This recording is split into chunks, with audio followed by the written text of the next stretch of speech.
আলহামদুলিল্লাহি রাব্বিল আলামিন ওয়াল আকিবাতু লিল মুত্তাকিন ওয়াসসালাতু ওয়াসসালামু আলা রাসূলিহিল কারীম ওয়া আসহাবিহি আজমাইন। দূরের কাছের দেশ এবং প্রবাসের যে সমস্ত ভাই ও বোনেরা আমার এই ইউটিউব চ্যানেলের বন্ধু হয়ে, সাথী হয়ে, শুভাকাঙ্ক্ষী হয়ে আমার ভিডিওগুলো দেখতেছেন, প্রত্যেককে জানাচ্ছি আমার অন্তর থেকে শুভেচ্ছা এবং অভিনন্দন। প্রিয় বন্ধুরা, আমরা অনেকেই অনেক সুখে আছি, অনেকেই অনেক দুঃখে আছি, অনেকেই আছি বেশি সুখ নয় বেশি দুঃখ নয়। আমরা যে যে অবস্থায় আছি, আমাদের উচিত সর্বাবস্থায় আল্লাহ তাআলার প্রশংসা আদায় করা। প্রিয় বন্ধুরা, আমি একটা বিষয় নিয়ে আপনাদের সামনে কথা বলার জন্য এসেছি। সেই বিষয়টা হচ্ছে আমাদের প্রিয় ছোট্ট বোন আসিয়ার ব্যাপারটা নিয়ে। আসিয়াকে যারা নির্যাতন করেছে তাদেরকে গ্রেফতার করা হয়েছে, আমি ইউটিউবে দেখেছি এবং ফেসবুকে দেখেছি। এটা অত্যন্ত খুশির খবর, আলহামদুলিল্লাহ।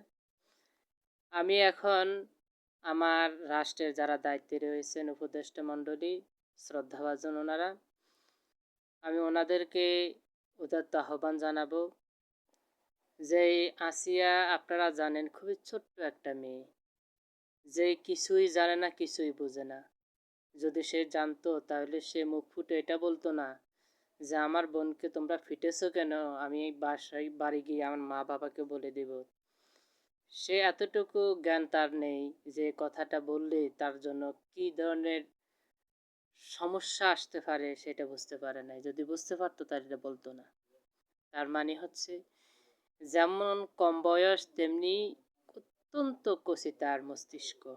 এমন একটা মেয়ের সাথে এত বড় নির্যাতন এরা করেছে।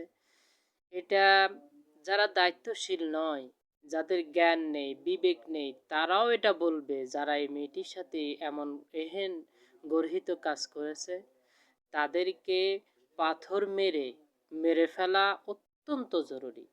এদের এই জমিনের বুকে বেঁচে থাকার কোনো অধিকার নেই। একটা শিশু মেয়ের সাথে এরা নির্যাতন করেছে। আমি আমার উপদেষ্টা মণ্ডলী, শ্রদ্ধাভাজন প্রত্যেকটি ব্যক্তিকে বলবো, আপনারা, আপনাদের হাতে বর্তমানে আইন শাসন সব আপনাদেরই হাতে। আপনারা যদি ন্যায় বিচারের উদ্যোগ নেন, চেষ্টা করেন, তাহলে কেউই এর বিরোধিতা করবে না।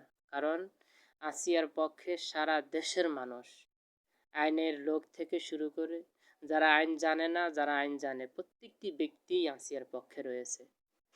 আপনারা এই মামলাকে এমন কোনো কারসাজি করবেন না যাতে করে দেশে একটা অশান্তি সৃষ্টি হয়।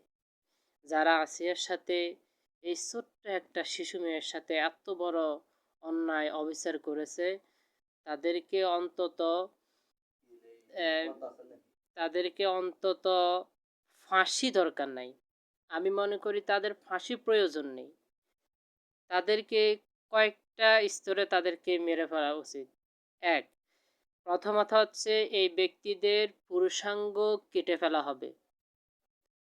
তারপরে এদেরকে বুক পরিমাণে গর্ত করে পাথর মেরে পাবলিকে পাথর মারবে, তারপরে তাদেরকে মেরে ফেলা হোক। এভাবে তাদেরকে নির্যাতন করে মেরে ফেলা উচিত। কিন্তু কোনোভাবে এদেরকে ছাড় দেওয়া হবে না। যদি এদের পক্ষ নিয়ে যদি কেউ একটা কথা বলে, আমরা মনে করব যে এই সমস্ত ব্যক্তিরাও, এই সমস্ত যারা দর্শক রয়েছে, নিরীহ মেয়েদেরকে যারা জোর করে নিয়ে নির্যাতন করে, তাদেরই একটা দল এরা। যাতে করে তাদের বিরুদ্ধে আমি, আমার সমস্ত ছাত্র ভাইরা যারা আন্দোলন করেছেন, আমাদের দেশের সর্বসাধারণ যারা রয়েছেন, আমি এটা বলবো, এই আন্দোলনটাই প্রত্যেকের জন্য ফরজ। এই আন্দোলনটাই প্রত্যেকের জন্য ফরজ, যাতে করে আন্দোলনটা সফল হয়। কারণ এটা একটা বিশাল যুদ্ধ, এটা অন্য কিছু নয়। কারণ এখানে ন্যায় রয়েছে, এই ন্যায়ের পক্ষে থাকতে হবে আমাদের প্রত্যেককে। আমার সমস্ত ছাত্র ছাত্রী ভাইদেরকে বলবো, আপনারাও আসিয়ার পক্ষ থেকে, যাতে করে আসিয়া ন্যায় বিচার পায়, আপনারা অন্তত এই একটা ব্যবস্থা করবেন। আপনাদের কাছে আমার উদাত্ত আহ্বান থাকবে। আর আমাদের উপদেষ্টা মণ্ডলী, শ্রদ্ধাভাজন প্রত্যেকটি ব্যক্তির কাছে আমার উদাত্ত আহ্বান থাকবে, এই আসিয়াকে নিয়ে আপনারা রাজনীতির খেলা কেউই খেলবেন না। আসিয়ার সাথে যা হয়েছে এটা চরম অন্যায় এবং জুলুম হয়েছে। আমরা আসিয়ার সাথে যারা জুলুম করেছে, নির্যাতন করেছে, তাদের মৃত্যু ছাড়া আর কোনো বিচার নয়। আমি প্রত্যেকের কাছে উদাত্ত আহ্বান জানাবো। আশা করি প্রত্যেকে বুঝতে পেরেছেন। আর যারা আমাদের আইনের শাসক মণ্ডলী রয়েছেন, তারাও কিন্তু আইনের পক্ষে থাকবেন, আসিয়ার পক্ষে থাকবেন।